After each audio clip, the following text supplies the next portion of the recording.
올해도 매우 좋지만 내년에는 더 좋을 거고요. 심지어 내후년에도 더 좋습니다. 아마도 최소 2024년까지는 투자를 이어갈 것 같습니다. 지금도 그렇지만 향후 시장은 또 어떻게 그지 같은 상황으로 몰릴지 모릅니다. 그래서 시장을 이길 수 있는 장기 고성장주에 투자해야 합니다. 당장 시장의 영향으로 깊은 조정을 받으면 기회가 되는 종목에 투자해야 합니다. 악재가 나와도 기회가 되는 종목에 투자해야 합니다. 물려도 되는 종목에 투자해야 합니다. 그럴 수 있는 장기 고성장하는 산업 섹터는 정해졌고요. 역사에 남을 2020년대 주도 섹터의 종목들은 이미 정해졌습니다. 정해진 미래입니다. 지금도 전혀 늦지 않았습니다. 일단 2024년까지 함께 갑시다. 멤버십 가입을 눌러주세요. 안녕하세요. 김덕상입니다. 현대차 그룹이 실적을 발표했습니다. 함께 봐야겠죠? 그리고 우리의 작전도 점검해 봐야겠죠? 그럼 바로 시작하겠습니다. 여러분의 좋아요는 기아가 7만 원을 깨는 전쟁 속에서도 쌍욕을 먹으면서도 강력 홀딩과 줍줍을 외칠 수 있는 큰 힘이 되었습니다. 출발! 현대차를 살펴봅시다. 1분기 실적 서프라이즈가 나왔습니다. 내용을 뜯어봐야겠죠? 매출은 컨센서스 대비 1.8% 상회했고요. 영업이익이 대박입니다. 컨센서스 대비 16.6%나 상회한 서프라이즈를 기록했습니다. 현대차는 실적으로 증명을 해야 하는 입장에 놓였었는데요. 그래서 아주 좋습니다. 특히 자동차 부문에서의 실적이 훌륭하네요. 자동차 부문의 매출과 영업이익 모두 예상치를 훌쩍 상회했는데요. 특히 자동차 부문의 영업이익은 예상치를 21.5%나 크게 상회했습니다. 아주 좋아요. 차량용 반도체와 중국 봉쇄로 인한 부품 부족으로 인해 생산 차질이 이어졌고요. 전쟁까지 나며 전쟁 최대 피해주의 수모도 겪어왔는데요. 그럼에도 불구하고 호실적을 발표했으니 그저 좋습니다. 최악의 사업 환경에서 회사의 대응이 훌륭했다고 판단할 수 있을 것 같은데요. 어떻게 이렇게 호실적을 발표했는지 따져봐야겠죠? 자동차는 수출주이기 때문에 환율 효과로 좋았지만 무엇보다 믹스 개선 효과가 컸습니다. 제니시스와 SUV와 같은 고마진 차량이 잘 팔리고 있다는 거겠죠. 그래서 더 좋네요. 비록 판매 물량은 전년 동기 대비 크게 줄었지만 생산 차질이라는 문제는 하반기 해소될 가능성이 크기 때문에 더 이상 악재로 해석하기 어렵고요. 오히려 믹스 개선 효과를 증명했기 때문에 생산 차질만 개선이 된다면 큰 폭의 실적 개선을 예고하고 있는 겁니다.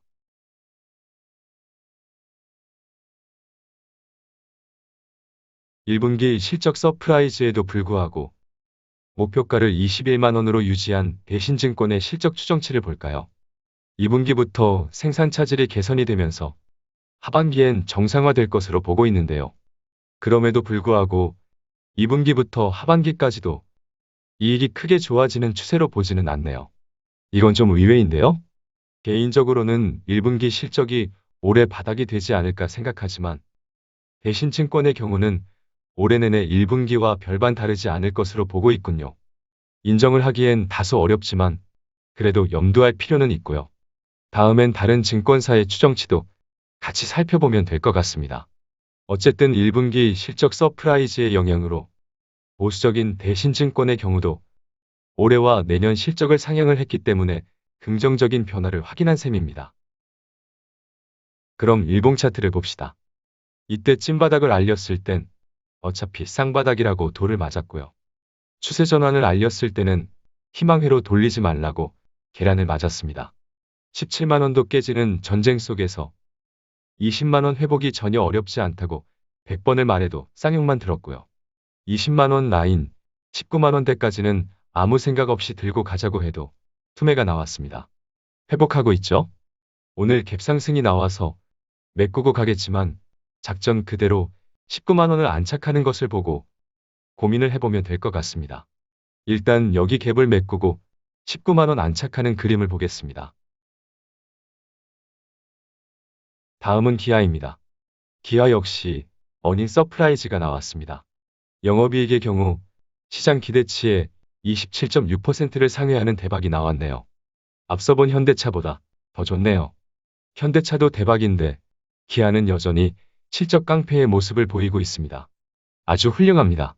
생산 차질과 전쟁 속에서도 어닝 서프라이즈뿐만 아니라 사상 최대 분기 영업이익을 달성했습니다. 너무 좋아요. 아니, 훌륭합니다. 이러한 대박 실적이 가능했던 것은 가격 인상 효과가 있었고요. 딜러 인센티브 절감 효과가 있었는데요. 재고가 없는 상태이기 때문에 인센티브 비용이 지속적으로 감소하는 추세를 확인할 수 있네요.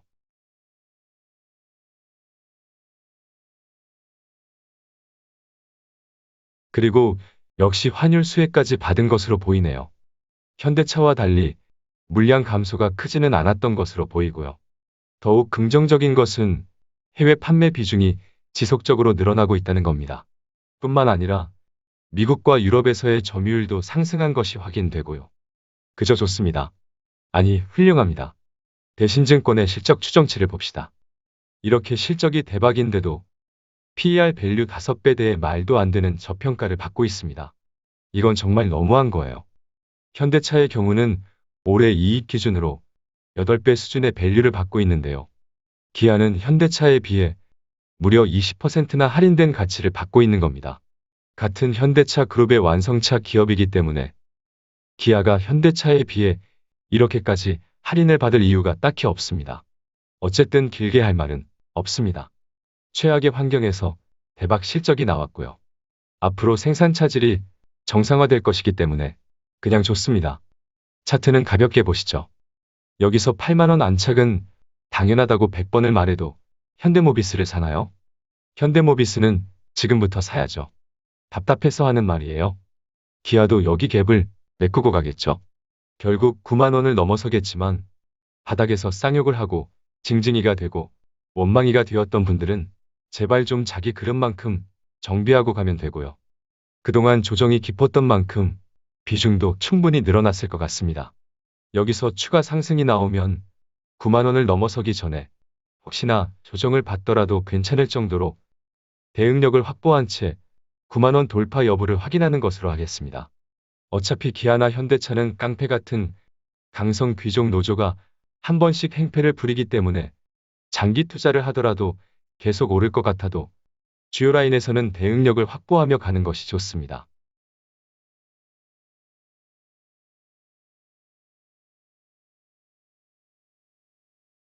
마지막으로 현대모비스까지 봅시다. 1분기 매출의 경우는 시장 기대치를 7.8% 상회하며 기대 이상이네요. 아마도 현대차 그룹의 완성차 물량 감소에도 평균 단가가 상승한 이유일 것 같고요. 전동화 부문의 매출이 증가한 영향도 있을 것 같고요. 현대차와 기아와 마찬가지로 환율 상승의 효과를 누린 것으로 보입니다. 하지만 영업이익이 아주 그냥 쇼크가 나왔습니다. 시장 기대치의 22.8%나 하회한 3,868억 원을 기록했습니다. 이유는 완성차 생산 차질로 인한 물량 감소가 있었기 때문이고요. 원자재 가격과 운임의 상승 영향입니다. 이것 보세요. 글로벌 운임 지수가 도대체 몇 배가 오른 거예요? 그동안 물류난도 장난 아니었고요. 전쟁까지 터지면서 안 그래도 부담되던 원자재 가격이 더 올랐고요. 현대모비스 입장에서는 그동안의 사업 환경이 말 그대로 최악이었습니다. 이런 상황에서 싸 보인다고, 그동안 내린다고 계속 사면 안 되는 거죠. 추가 매수는 지금부터 다시 째려봐야죠. 생산 차질이라는 악재도, 물류비 부담도, 글로벌 항만 적체로 인한 물류난도, 원자재 가격 상승도 피크를 찍었거나 조만간 피크를 찍을 겁니다. 더 이상 돌발적인 추가 악재만 없다면 이 문제들이 몽땅 피크를 이미 찍었거나 조만간 피크를 찍을 겁니다. 지금도 못 가는 이유는 여전히 중국 봉쇄 영향인 거고요. 중국 봉쇄로 인한 부품 조달에 문제가 이어지고 있기 때문인 것으로 보면 되지만 이 또한 중국이 영원히 봉쇄할 수 없고요. 중국의 경기 침체 때문에라도 결국 완화될 겁니다. 현대모비스는 그동안 주가를 누르던 악재들이 하나씩 해소될 차례입니다. 여기서 추가 악재가 나오는 것을 예측하는 것은 솔직히 너무 잔인합니다. 혹시나 저 꼭지에 물려 있더라도 요즘 같은 조정기의 평단을 27만 원으로 낮추라고 했습니다. 모든 게 정상화됐을 때 빠르게 회복이 될 자리이고요. 회복되었을 때 본인의 그릇만큼 정비를 하고요. 최종적으로 30만 원 위에서는 절반만 들고 끝장을 보면 되겠습니다. 일단 당장은 중국의 봉쇄가 완화되어야 출발 신호가 나오지 않을까 싶습니다. 현대 모비스 역시 매우 저평가 수준에 있지만 그래도 기아가 훨씬 밸류 매력이 있네요. 그래서 여전히 현대차 그룹의 3사 중에서는 기아가 탑픽이고요. 그 다음은 핵전쟁만 아니면 더 이상 나쁠 것도 없는 현대모비스입니다. 생산 차질이 점진적으로 개선되고 원자재 가격과 물류비가 안정이 되는 하반기엔 부품주의 회복이 더 빠를 수도 있으니까요. 미안하지만 현대차는 더 매력적인 기아라는 투자처가 있어. 그냥 보유 의견이지만 프리미엄 모델 자동차의 판매 증가가 확인되었기 때문에 긍정적이라고 정리하겠습니다. 그럼 오늘은 여기까지 하겠습니다. 자동차는 전쟁이 터지면서 급락이 나왔었는데요. 하필이면 현대차 그룹이 러시아에서 잘 나간 바람에 투심도 심하게 망가졌었고요. 주식이라는 것은 매일 바뀌는 시장 상황에 따라 얼마든지 말도 안 되는 가격을 만들어낼 수 있습니다. 하지만 펀더멘탈이라는 것이 있고요. 밸류라는 것이 있습니다. 시장 상황 때문에 이렇게 고꾸라진다고 쌍욕을 하고 원망을 하고 꼬집고 때리고 두들겨 팬다고 주가가 회복되는 게 아니고요. 시장 상황이 바뀌면서 자연스럽게 펀더멘탈에 수렴하며 회복하는 겁니다. 돌발적인 상황으로 시장의 색깔은 얼마든지 바뀔 수 있습니다. 그때는 손절을 하는 것이 아니고요. 원망을 하는 것이 아니고요. 투자하고 있는 기업을 점검하며 시장의 색깔이 바뀔 때 회복될 수 있는지를 확인하면 되는 겁니다. 그렇죠? 전저점이 깨졌다고 투자를 포기하는 것은 잡주나 테마주에 투자할 때나 하는 거고요. 펀더멘탈이 탄탄하고 다시 회복될 수 있는 업황의 주식이라면 버티거나 비중을 늘리는 것이 유일한 대응이 되는 겁니다. 그렇죠? 그럼 오늘은 여기까지 하겠습니다. 오늘도 고생하셨습니다. 조금만 더 버티면 늦어도 하반기엔 회복장을 만날 거고요. 반등장을 만나게 될 겁니다. 조금만 더 힘을 냅시다. 그럼 감사랑합니다. 화이팅!